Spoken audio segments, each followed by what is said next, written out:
সরকার আসলে এই সনদের বিষয়ে সিদ্ধান্ত গ্রহণকে রাজনৈতিক দলের দিকে ঠেলে দিতে চায়। ফ্যাসিবাদী ব্যবস্থার বিলোপ এবং নতুন রাজনৈতিক বন্দোবস্তের লক্ষ্য নিয়ে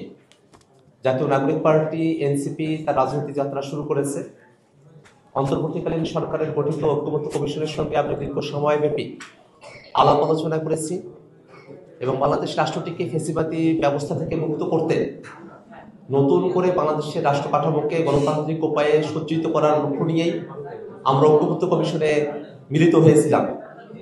সেই ঐক্যমত্য কমিশনে জুলাই সনদ বাস্তবায়নের আদেশ, গণভোট এবং সামনের সংসদকে দ্বিতীয় ক্ষমতা প্রদানের মধ্য দিয়ে সংবিধানের সাথে সম্পর্কিত মৌলিক সংস্কারগুলোকে সংবিধানে অন্তর্ভুক্ত করা হবে,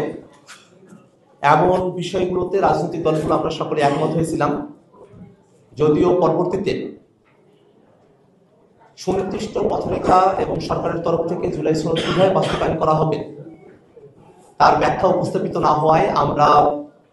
জুলাই সনদ স্বাক্ষরের অনুষ্ঠানে অংশগ্রহণ থেকে বিরত থাকি। পরবর্তীতে ঐক্যমত্য কমিশন সরকারের কাছে জুলাই সনদ বাস্তবায়নের জন্য কিছু প্রস্তাবনা এবং সুপারিশ পেশ করেন। তারপরে অন্তর্বর্তীকালীন সরকার রাজনৈতিক দলগুলোকে আবারও আলাপ আলোচনা করে সিদ্ধান্তে আসার জন্য আহ্বান জানালেও তার জন্য কোনো সুনির্দিষ্ট ফোরাম অবশিষ্ট ছিল না। ইতিমধ্যে ঐক্যমত্য কমিশনের মেয়াদকালও ততদিনে শেষ হয়ে গেছে এবং সরকারের তরফ থেকে ঘোষণা থাকলেও কোনো উদ্যোগ ছিল না এবং রাজনৈতিক দলগুলো তাদের মধ্যকার আলাপ আলোচনা বা বিগত সময়ে যে কথাবার্তাগুলো আমরা বলেছি তার প্রেক্ষিতে জাতীয় নাগরিক পার্টি আমরা জানিয়েছিলাম যে সরকার আসলে এই সনদের বিষয়ে সিদ্ধান্ত গ্রহণকে রাজনৈতিক দলের দিকে ঠেলে দিতে চায়। এই জুলাই সনদের বাস্তবায়ন আদেশের মধ্যে যদি গণভোটে পাশ করা জিনিস এবং জুলাই সনদের যে বিষয়গুলোতে আমরা একমত হয়েছি এবং কমিশন সিদ্ধান্ত গ্রহণ করা হয়েছে সেটা যদি সুনির্দিষ্ট সময়ের মধ্যে বাস্তবায়ন করা না হয় সেক্ষেত্রে কি ধরনের ফলাফল তৈরি হবে সে বিষয়টা কিন্তু এই আদেশের মধ্যে উল্লেখ করা হয় নাই। আমরা দেখেছি, আমরা আমাদের দলের তরফ থেকে এর আগেও দাবি জানিয়েছি যে গণভোটের যে ফলাফল সেটা যেন বাধ্যতামূলক থাকে, সেই গণভোটের ফলাফল থেকে যেন কেউ দূরে সরে না আসতে পারে। এর আগে কমিশন যখন সুপারিশ প্রেরণ করেছিলেন কমিশন এই কথা জানিয়েছেন যে যদি পরের সংসদ সুনির্দিষ্ট সময়ের মধ্যে এই সংস্কার প্রস্তাবনাগুলোকে সংবিধানে অন্তর্ভুক্ত করতে ব্যর্থ হয় সেক্ষেত্রে স্বয়ংক্রিয়ভাবে সেগুলো সংবিধানের অংশ হয়ে যাবে। কিন্তু এবার যে আদেশ প্রণয়ন করা হয়েছে সে আদেশের মধ্যে 180 দিনের একটা টাইম ফ্রেম দেওয়া হয়েছে ঠিকই, কিন্তু যদি এই টাইম ফ্রেমের মধ্যে সংস্কারের প্রস্তাবনাগুলোকে পরের সংসদ, যেটাকে সংস্কার পরিষদ বলা হচ্ছে, তারা যদি সংবিধানে অন্তর্ভুক্ত করতে অপারগ হয় বা ব্যর্থ হয় বা তারা যদি অনিচ্ছুক হয় সেক্ষেত্রে সেই সংস্কার প্রস্তাবনাগুলো সেগুলোর ফলাফল কি হবে, সেগুলোকে সংবিধানে অন্তর্ভুক্ত হবে কি হবে না, গৃহীত হবে কি হবে না সে বিষয়ে এক ধরনের অস্পষ্টতা এখানে রয়ে গেছে। এবং আরো একটা বিষয় যে সামনের যে সংসদ সেটাকে দ্বিতীয় ক্ষমতা দিয়ে সংবিধান সংস্কার পরিষদ হিসেবে ঘোষণা করা হবে, সেই সংবিধান সংস্কার পরিষদের আওতা কতটুকু সে ব্যাপারে যদিও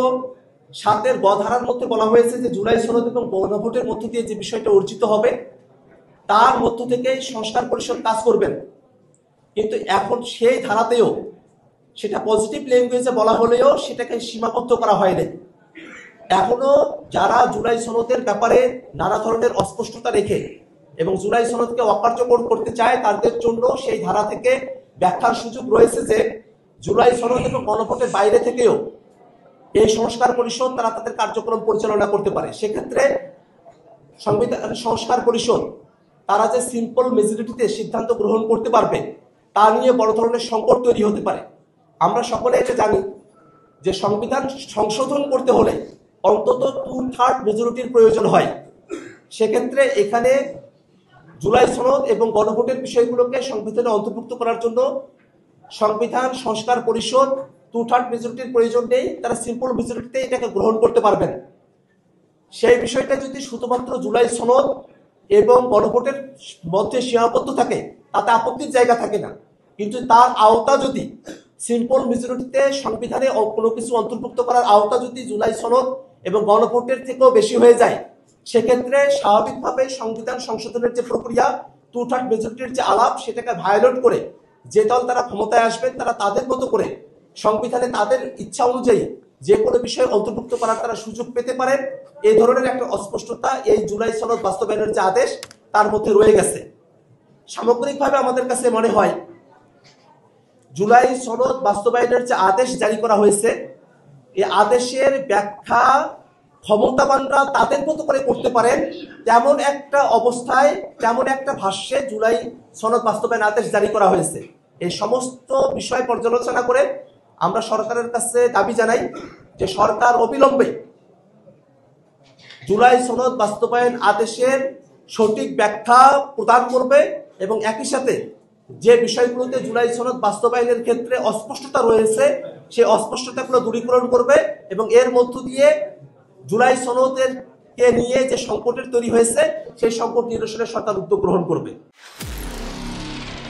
নিরপেক্ষ, সত্য প্রকাশে আপোষহীন।